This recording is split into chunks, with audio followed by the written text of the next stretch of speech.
It's the end of 2012. I was 13 years old. One day after school, I hop onto YouTube, and in my feed is a video from a creator I follow about a game called Far Cry 3. And I watched that video, and then I watched it many, many more times. I promptly put that game on my Christmas wishlist that year. Ultimately, I didn't end up getting it for Christmas, but I did. However, end up with enough money so that on Boxing Day, I was able to go to a store and buy a copy. Now, I was enamored with the game. I played it a whole lot. The single player, my favorite thing to do was just taking over the island. It was fun, it was very engaging, and at times, for a very anger-filled teenager, could be quite infuriating. I also would occasionally play some of the co-op with my dad and sister, so like this game was ingrained in my life for a little bit. I loved this game. Obviously, my playing bled into the new year, and I still played it a lot. And I started playing through the story.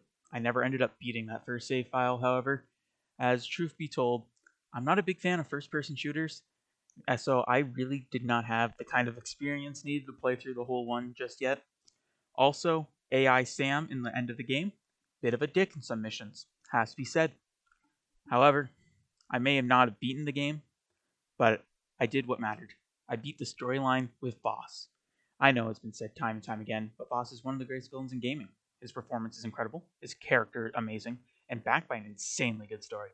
Now, I'm not some kind of video game essay guy that's going to be able to drop some hour-long analysis as to why I think he's so great, and honestly, there's probably more than enough out there already. Now, obviously, as with most things, I eventually slowed down with the game and ended up no longer playing it. Just the natural course of playing games, I moved on to whatever was next.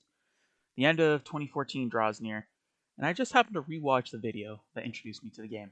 I remembered how much fun it was to take over those outposts, climb those towers sometimes, so I decided to dig up the game and play it. Over the course of a few weeks, I slowly but surely took over the entire island, and I had a blast. I decided to end it there for the year. I didn't want to commit to a whole playthrough. I was content with what I had done. December 2015 comes, and I decided, you know what, I should do it again. This time I ended up doing it a little bit faster, a little bit more efficient, but still having the same insane amount of fun. Well, except, when I would fail an outpost, when trying to do it stealthily to get the bonus XP, my perfectionist brain would get all upset because I messed it up and I get angry. It anger-filled teenager.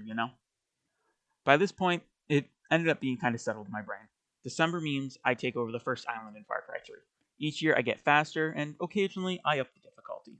One year, I ended up doing it quick enough that I was able to decide to play through the entire game, and I actually finally beat the story. It was pretty good. I think my overall record nowadays is beating it, the island takeover, in about 2 sessions. So obviously, there was a point where it started to feel a bit stale. And so, I decided to say fuck it. I stopped caring if I got caught. Once I started taking over a base, I had to beat it. I wasn't running away. And this brought a lot of fresh air to the concept, and some of my favorite moments from these takeovers happened after I made this change. Now, it was late 2017, and I had started casually streaming. And while it took a few years to finally do it, I decided that I should stream the annual takeover of the island. I have a lot of love for this game, and I feel like why not share it with the few people that will watch me? I have fun with it, and hopefully I can make it fun for other people. I do own and have tried other Far Cry games, but none of them hit just as good as 3 does for me. And while Far Cry 3 isn't a game that helped me fight like depression or anything grandiose, it just hits me with a huge wave of nostalgia from as much as just hearing some of its OST. Just recently, I was up late like normal. The clock had ticked past midnight, meaning it was now officially December. I looked out the window and there was a blanket of snow that wasn't there earlier. While I do just love the snowy season in general, this specific combo caused a teary nostalgia-filled grin, because I knew in my heart that it was time to revisit the Rook Islands once again.